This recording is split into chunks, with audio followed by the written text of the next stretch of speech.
Good night. Night. Shh. Just breathe. Cough. Matters. In 13th century England, this wasn't unusual. Privacy was almost non-existent, and night did not belong to individuals. It belonged to the entire household. To understand how people in England lived during the 1200s, we have to set aside modern expectations about Today, most homes are designed around the idea that every person should have a personal space. Separate bedrooms, closed doors, quiet corners. But in medieval England, especially among ordinary people, the house itself was often just a single room where nearly every aspect of daily life happened together.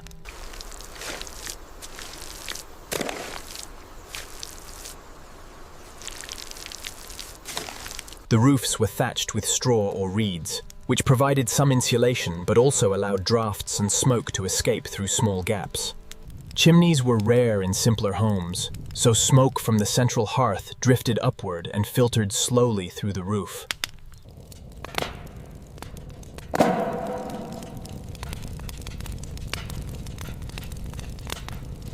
But when darkness arrived and the fire burned low, the same room became the sleeping quarters for the entire household. Beds, as we imagine them today, were uncommon for most people. Instead, families used simple straw. Straw mattresses, known as pallets. These were sacks stuffed with straw, dried grass, or leaves.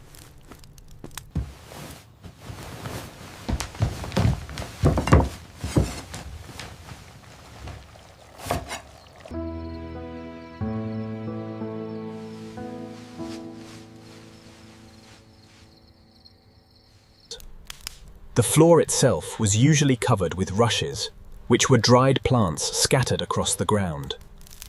Rushes helped soften the dirt floor and absorb moisture, but over time they collected food scraps, dust, and animal droppings.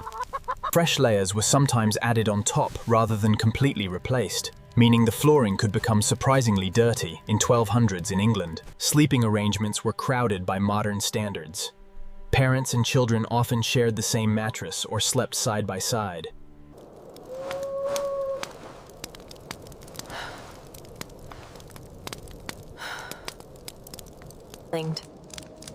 For higher status families, there was sometimes one small retreat from the crowded hall. This room. The lord of the house and his family might sleep there, keeping them slightly separated from the activity below. But even the solo was not truly private. Greetings, my lord. We are pleased to be here. Welcome. Sit by the warmth of the fire. True privacy, the idea of closing a door and being completely alone, was something that most people in medieval England rarely experienced. The wind sounds fierce tonight.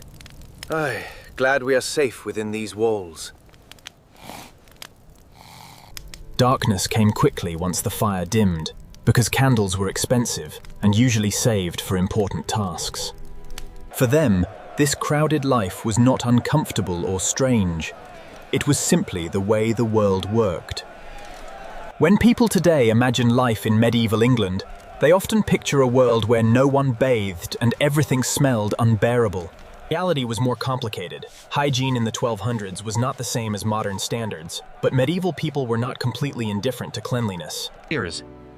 They understood the importance of washing, fresh air, and maintaining a respectable appearance, though their methods were shaped by limited... Water itself was not difficult to find in most parts of England.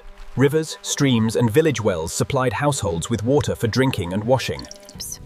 But heating water required time and fuel, and both firewood and labor were valuable. Because of this... Instead, medieval people practiced what historians sometimes call partial washing.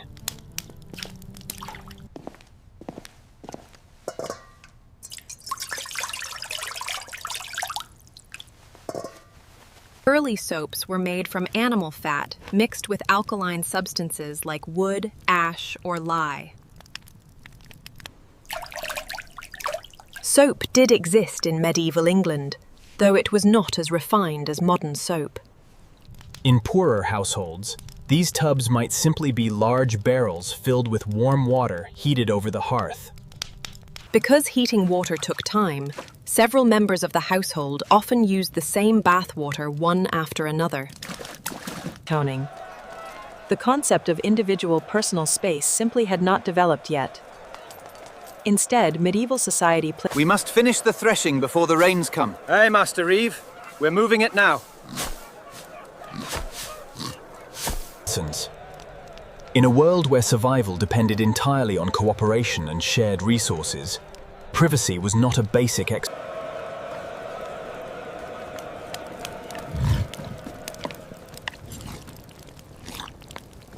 It was a rare luxury, and for most people, it simply did not exist.